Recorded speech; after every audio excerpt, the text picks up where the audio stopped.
Hey, so if you want to avoid double bookings and automate your schedule, yeah, connecting Google Calendar with Calendly is the first thing you should do. In this guide, I'll show you how to connect it step by step using the free plan. First thing, log into your Calendly account. If you don't have one yet, just sign up with Google or email. Next, go to your account settings and find calendar connections. So this is where you link your Google Calendar. All right, click Connect Google Calendar. I mean, this is the main step that links both accounts. Now, sign into your Google account.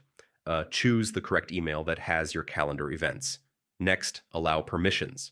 So, Calendly needs access to view and manage your calendar to avoid double bookings. All right, choose your primary calendar. I mean, this is the calendar Calendly will check before scheduling meetings. And yeah, confirm the setup and do a quick test booking.